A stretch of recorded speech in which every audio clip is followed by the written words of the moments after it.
Bonjour, bienvenue sur jean-pierre-villette.com. J'ai le plaisir de vous présenter une nouvelle formation sur les versions Ciel Pay Evolution 2018.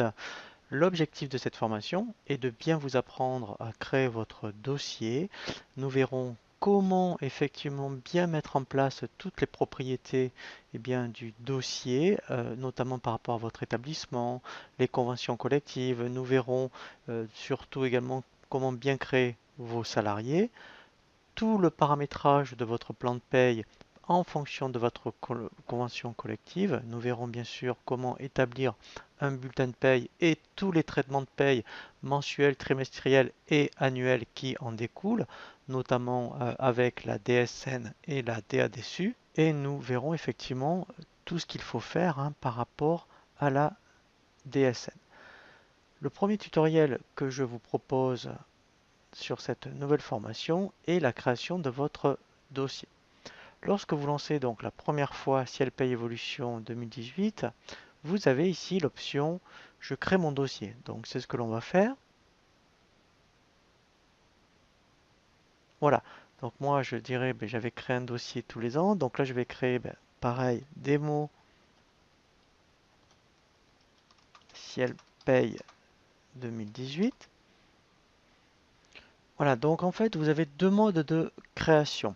Le mode simplifié ou le mode avancé. Donc moi, dans un premier temps, je vous conseille de laisser le mode simplifié et après, effectivement, dans les tutoriels suivants, nous allons voir après bien l'ensemble des paramètres qu'il va falloir indiquer.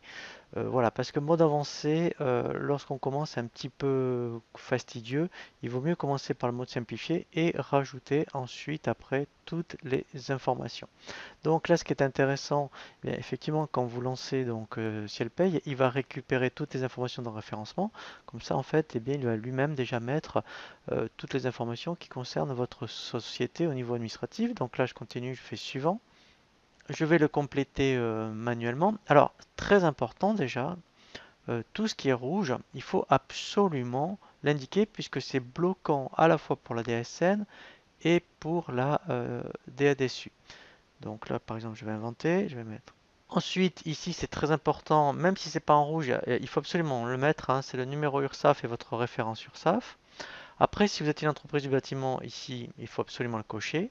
Si donc vous êtes une association, eh bien ici il faudra cocher assujetti à la taxe sur le salaire et là il faudra cocher ou décocher si vous êtes donc éligible au CICE.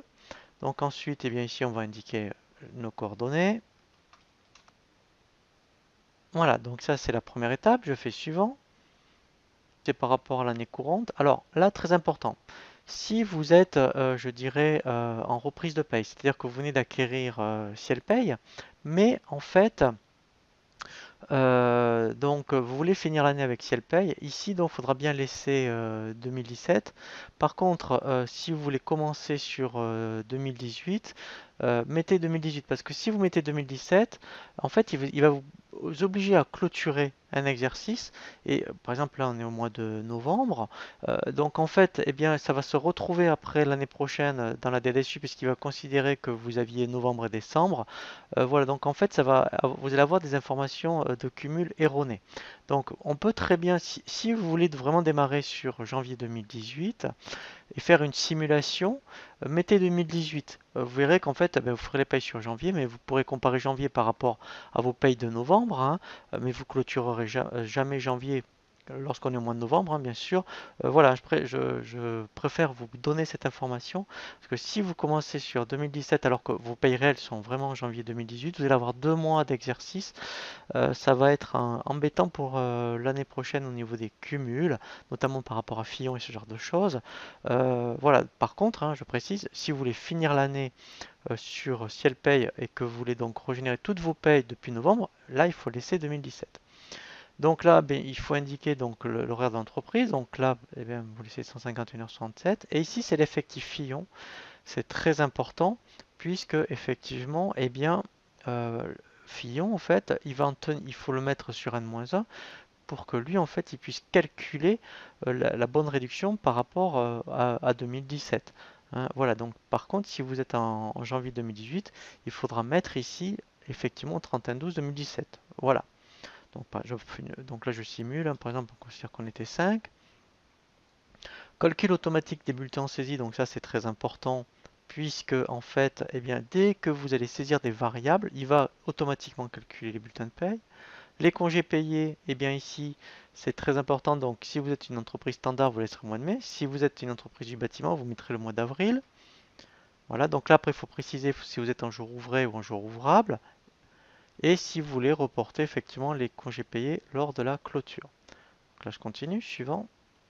Voilà, donc c'est là où il faut faire très attention. Vous voyez, si vous êtes une entreprise de paye standard, vous laissez standard. Si vous êtes du bâtiment, il faut absolument ici, dès maintenant, cocher bâtiment. Il y a beaucoup de clients en fait qui le font, qui s'en rendent compte plus tard, et c'est trop tard. On ne peut pas après revenir ici et changer.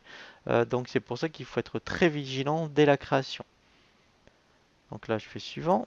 Voilà, ici très important, lorsque vous allez vouloir gérer la gestion des absences, il vous demande donc si vous voulez les gérer dans le planning des vacances ou dans la gestion de temps. Je vous conseille, vous voyez, c'est pour ça que c'est par défaut dans le planning des vacances, que la gestion des temps c'est assez compliqué, je dirais même pour une petite entreprise, de le mettre en place, alors que dans le planning de vacances ça marche très bien et ça déclenche directement les absences à partir du planning. Donc je vous conseille de laisser cette option, je fais OK. Voilà.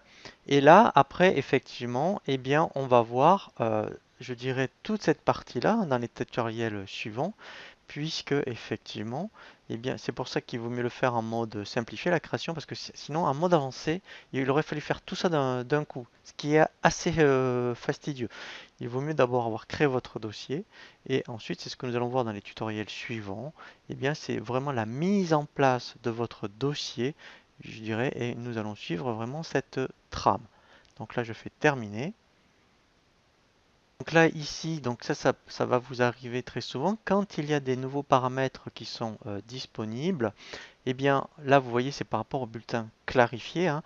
Donc ça, on le verra parce que c'est vraiment très important. C'est une nouveauté par rapport à janvier 2018. Vous voyez, qui vous propose soit en utilisant les options par défaut, ce que je vous conseille, donc c'est ce que l'on va faire, soit en sélectionnant les éléments à mettre à jour. Donc là, c'est un peu plus compliqué puisque c'est à vous manuellement de faire l'opération.